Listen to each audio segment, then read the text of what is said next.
Welcome to 108 news Telugu. బులెటిన్ల ముందుగా headlines. Bhadrachala రాముడికి పేటెంట్ తీసుకుంటాం, ఆలయ ఈవో వెల్లడి. రాజధానిలో విజృంభించిన సైబర్ క్రైమ్, 1000 కోట్లకు పైగా దోపిడీ.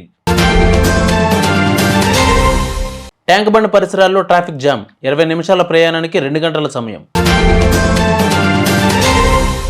ఏపీపీసీబీ చైర్మన్గా విశ్రాంత ఐఏఎస్ కృష్ణయ్య నియామకం. రేషన్ కార్డుల నిబంధనలను మార్చాలి, అసదుద్దీన్ ఓవైసీ కీలక వ్యాఖ్యలు. భద్రాచలం శ్రీ సీతారామచంద్రస్వామి వారి దేవస్థానం పేరుతో ఎలాంటి అనుమతి లేకుండా కళ్యాణాలు, హోమాలు, జపాలు చేయడం సరైన పద్ధతి కాదని ఆలయ ఈవో రమాదేవి పేర్కొన్నారు.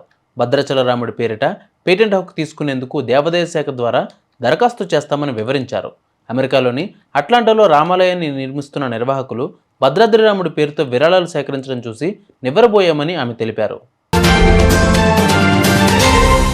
ట్యాంక్ బండ్ పరిసరాల్లో భారీగా వాహనాలు నిలిచిపోయాయి.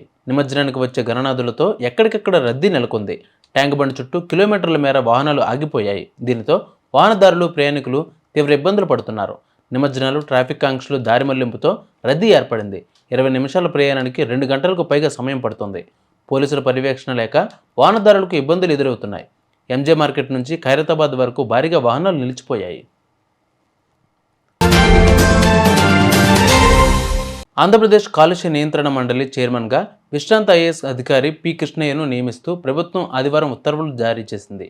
బాధ్యతలు స్వీకరించిన నాటి నుంచి 3 ఏళ్ల పాటు ఆయన పదవిలో కొనసాగుతారని పర్యావరణ, అటవీ, శాస్త్ర సాంకేతిక శాఖ ప్రత్యేక ప్రధాన కార్యదర్శి జి అనంతరం ఉత్తర్వుల్లో పేర్కొన్నారు.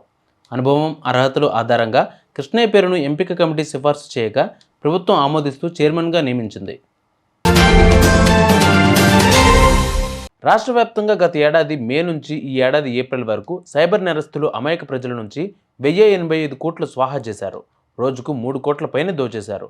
బాధితుల్లో ఎక్కువగా ఉద్యోగులు, గృహిణులు, నిరుద్యోగులు ఉన్నట్లు సమాచారం. పార్ట్ టైం జాబ్స్, అధిక వడ్డీ పేరుతో బురిడి కుట్టించారు సైబర్ నేరస్తులు. గత 8 నెలల్లో సైబరాబాద్ కమిషనరేట్లో 5500, హైదరాబాద్లో 2140, రాచకొండలో 1500 సైబర్ కేసులు నమోదయ్యాయి. కొత్త రేషన్ కార్డులు, హెల్త్ కార్డుల జారీకి నిబంధనలను సవరించాలని ఎంఐఎం చీఫ్ అసదుద్దీన్ ఓవైసీ ప్రభుత్వానికి విజ్ఞప్తి చేశారు. అయితే 2011 జనాభా లెక్కల ప్రకారం రాష్ట్రంలో 5.67 లక్షల నిరుపేద కుటుంబాలు అంత్యోదయ అన్న యోజన కార్డులను ఉపయోగించుకుంటున్నారని అసదుద్దీన్ ఓవైసీ పేర్కొన్నారు. ఈ మేరకు రేషన్ కార్డుల జారీ కోసం ఏర్పాటు చేసిన కేబినెట్ సబ్ కమిటీ ఆదివారం వినతి పత్రం సమర్పించారు. గ్రామాల్లో 1.5 లక్షల, పట్టణాల్లో 2 లక్షలుగా ఉన్న ఆదాయ పరిమితితో పాటు భూపరిమితిని ప్రస్తుత అవసరాలకు అనుగుణంగా సవరించాలని కోరారు. ఈ క్రమంలో దీర్ఘకాలిక, ప్రాణాంతిక వ్యాధులతో బాధపడుతున్న వారి కుటుంబాలకు, ఒంటరి మహిళలకు, హస్తకళాకారులకు అంత్యోదయ అన్న యోజన కార్డులు ఇవ్వాలని ఆయన డిమాండ్ చేశారు. చూసారు ఇవాళ బులెటిన్ అప్డేట్స్. మరిన్ని అప్డేట్స్తో మళ్ళీ మీ ముందుకు వస్తాను. అంతవరకు కీప్ వాచింగ్ 108 న్యూస్ తెలుగు.